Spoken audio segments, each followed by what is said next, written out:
Like Mark Twain, I was born humble, but it wore off. All right, I saw the flyer advertising this evening's event. Come out and meet Alex Trebek. Question the man with all the answers. Now that's some scary stuff, isn't it? From my point of view, question the man with all the answers. Talk about pressure. Am I nervous? Yes, I'm nervous. This is not something I do usually. What's different? Well, first of all, tonight, I have to give answers after the questions, not before. That's not familiar territory for me. Early on in my career, I was appointed to an elite broadcasting team. We were the ones who would do live telecasts of special events, the National War Remembrance ceremonies on November the 11th. In 1967, that was Canada's centennial year, and there were a lot of special programs being developed. One in particular, on July 1st, which is Canada Day, was to take place on Parliament Hill on a giant stage that had been erected in front of the Peace Tower. It was to be a 2.5-hour, very special entertainment extravaganza. We had singers, we had dancers, we had acrobats, we had pipers, we had country western stars, we had marching bands, we had a group of beautiful 20-year-old girls who wore electric blue, skin-tight leotards, the Kalev Estonian gymnasts. I was the English network host, and a man named Henri Bergeron was the French network host. In the audience for this great show, Her Majesty Queen Elizabeth, Prince Philip, the Prime Minister, members of the Cabinet, and members of the Diplomatic Corps, and a lot of very important people from Canada's capital city. At the end of the show, as is the custom when Her Majesty attends, she and Prince Philip will either go backstage to greet all of the performers, or in our case, she came up on stage to greet all of the performers.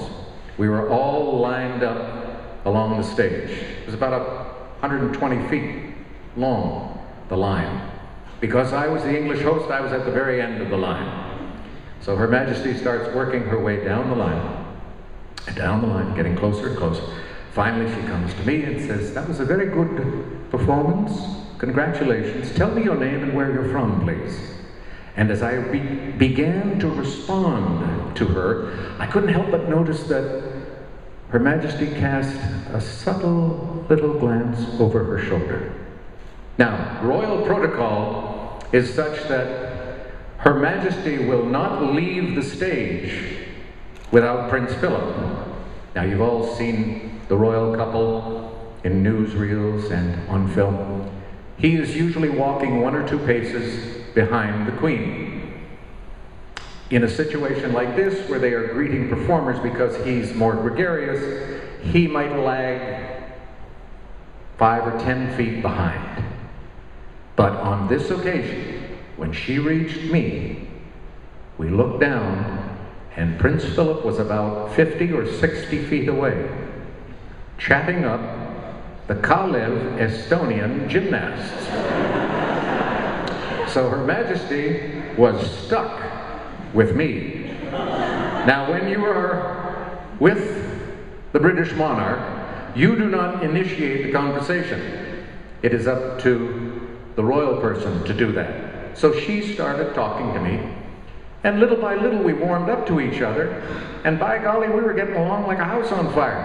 I mean, we couldn't have been closer if I had been her hairdresser, for crying out loud. And finally, Prince Philip makes his way all the way down to our position, and a good show, and that was it, off they went. That night at my hotel, I got dozens of phone calls from friends, from relatives, from co-workers. "Alex, what did you do? You mesmerized the Queen. She spent just a few seconds with everybody else. But she spent what seemed like an eternity with you. My gosh. I didn't tell them why Her Majesty had spent all that time with me.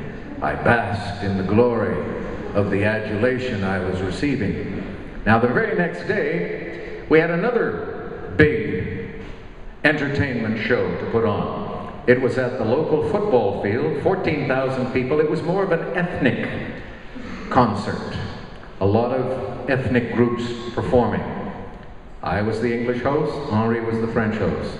At the end of the show, all the performers are on the stage. I am once again at the end of the line. Her Majesty starts moving her way down the line. Prince Philip this time is not all that far behind her.